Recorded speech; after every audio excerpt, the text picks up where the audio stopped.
Bismillahirrahmanirrahim. Assalamualaikum warahmatullahi wabarakatuh. Pada kesempatan ini, insya Allah Ustadz akan memberikan pembahasan dari soal-soal ulangan yang sudah dilaksanakan, ya, khusus untuk kelas 8 adalah bab gerak dan gaya. Nah, di sini di soal nomor 1, benda bergerak karena mendapat apa kira-kira? Ya. Nah, benda itu bergerak karena mendapatkan gaya, ya, bisa gaya dorong atau berupa gaya tarikan. Oke, jelas ya. Soal yang kedua. Nah, benda dikatakan bergerak apabila pertama adalah mengalami perubahan kedudukan terhadap titik acuan, yang kedua berada di suatu tempat, atau mengalami perubahan tempat, atau berpindah tempat. Tentunya benda dikatakan bergerak apabila mengalami perubahan kedudukan terhadap satu titik acuan. Misalkan titik acuan dari A, dia akan berpindah ke B. Soal selanjutnya adalah benda yang bergerak lurus beraturan, yaitu ingat ini benda yang bergerak lurus beraturan.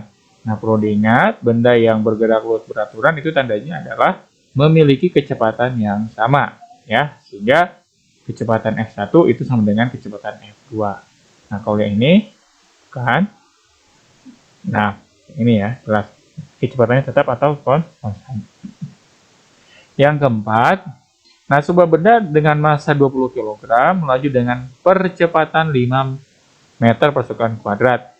Gaya yang bekerja pada benda tersebut adalah, nah jelas di sini adalah yang ditanyakan apa? Gayanya, F ya. Jadi F itu sama dengan M massa dikali dengan A. M-nya adalah 20, A-nya adalah 5. Jadi 20 dikali 5 sama dengan 100 Newton. Gampang kan? Nah, selanjutnya adalah Adi dan Aldo menarik sebuah meja di jalan arah berlawanan. Adi menarik ke kanan dengan gaya 40 Newton dan Aldo menarik ke kiri dengan gaya 45 Newton. Arah dan resultannya, jadi arahnya kemana lalu hasilnya berapa gaya pada kasus tersebut. Nah, tentunya karena di sini adalah saling berlawanan, maka 45 dikurangi 40 sama dengan 5 Newton ke arah dengan gaya terbesar, yaitu ke arah kiri, ya. Seperti itu. Jawabannya adalah 5 Newton. Nah, untuk selanjutnya adalah sebuah mobil memerlukan waktu 4 detik untuk menempuh lintasan sejauh 48 meter. Kecepatan benda tersebut adalah, oke, sekarang kita menggunakan rumus kecepatan, ya. V sama dengan S per T. S-nya adalah 48 meter, T-nya adalah 4 detik. Jadi 48 tambah di 48 dibagi 4 berapa? 12 meter per sekon. Jelas ya, gampang ya untuk kecepatan. Nah, selanjutnya perhatikan pola Taker table pada gambar di bawah ini. Jenis gerak yang dialami benda adalah, nah, dikarenakan titik antar titiknya ini jaraknya sama, maka otomatis kecepatannya juga dia konstan. Nah, ketika kecepatannya konstan, maka dia termasuk ke dalam gerak lurus beraturan, ya. Seperti itu. Selanjutnya, Anita sedang mengendarai mobil dengan kecepatan 30 meter per sekon. Pada kecepatan ini, Anita menginjak rem. Nah, rem ini berarti dia mengalami perlambatan, ya, sehingga mobil tersebut menjadi apa? Menjadi berhenti. Maka nilai percepatannya bagaimana? Nah, kita tinggal A itu adalah percepatan atau perlambatan. A itu sama dengan V dibagi dengan T, ya, 30 dibagi 5. 30 bagi 5 berapa? 6 meter per sekon kuadrat, ya. Nomor 9, ketika penumpang sedang naik mobil yang sedang melaju dengan kencang, tiba-tiba direm mendadak, maka penumpang akan terdorong ke depan. Hal ini sesuai dengan hukum berapa, ya, kira-kira? Nah, ketika misalkan kita mengalami suatu kejadian seperti ini, ya, ketika seseorang itu dalam keadaan bergerak, maka tiba-tiba langsung direm, ya, otomatis, ya, orang tersebut dia akan berusaha mempertahankan dalam keadaan bergerak, ya. Itu masuk ke dalam hukum Newton 1, yang artinya setiap benda yang bergerak itu akan berusaha mempertahankan agar dia bergerak. Atau misalkan benda yang sedang diam, maka dia akan berusaha untuk mempertahankan dalam keadaan diam. Itu hukum 1 Newton. Yang ke-10, seekor ikan yang bergerak dengan siripnya menghasilkan gaya dorong sehingga ikan tersebut bergerak di dalam air. Peristiwa tersebut masuk ke dalam hukum berapa nih kira-kira? Nah, ekor sirip ini itu yang menyebabkan ikan itu bisa bergerak. Yang awalnya dia diam, dia menjadi bergerak. Nah, otomatis, ya, ketika melihat soal ini itu masuk ke dalam hukum berapa nih kira-kira? Hukum 2 atau hukum 3 nih kira-kira nih ya. Seekor ikan bergerak dengan siripnya menghasilkan gaya dorong. Lihat ini gaya dorong ya. Ketika kita berkaitan dengan gaya dorong, maka dia termasuk ke dalam hukum 2 Newton. Nah, di sini perhatikan beberapa kejadian dalam kehidupan sehari-hari berikut. Bola yang menggelinding ke bawah pada bidang miring dan licin. 2. Seorang bersepeda menuruni bukit tanpa dikayu. 3. Bola kasir dilempar vertikal ke atas. Yang keempat, bola pingpong menggelinding di atas pasir. Oke, peristiwa tersebut yang merupakan contoh GLBB dipercepat. Jadi gerak lurus berubah beraturan yang mengalami perubahan kecepatan dipercepat. Yang artinya kecepatannya bertambah. Oke, lihat yang poin 1. Yang poin 1 menggelinding ke bawah pada bidang miring dan licin. Otomatis dia akan bertambah apa? Bertambah cepat. Maka ini termasuk GLBB dipercepat. Seseorang bersepeda menuruni bukit tanpa dikayu. Juga sama, dia dipercepat. Maka jawabannya adalah 1 dan 2. Ya. Oke, di sini selanjutnya adalah manakah yang merupakan gerak lurus berubah beraturan yang dipercepat.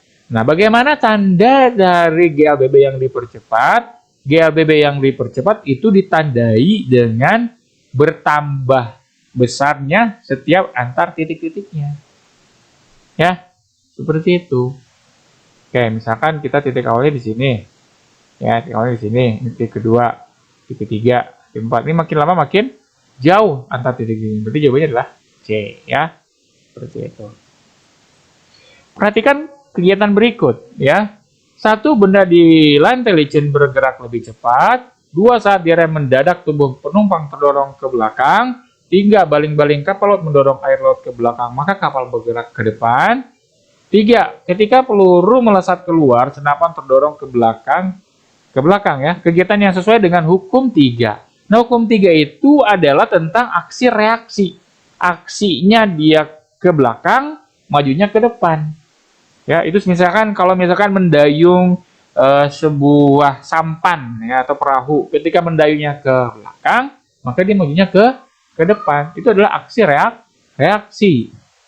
Contoh nih, benda licin bergerak lebih cepat, berarti dia hukum 2. Saat direm mendadak, tubuh penumpang terdorong ke belakang, berarti ini hukum 1.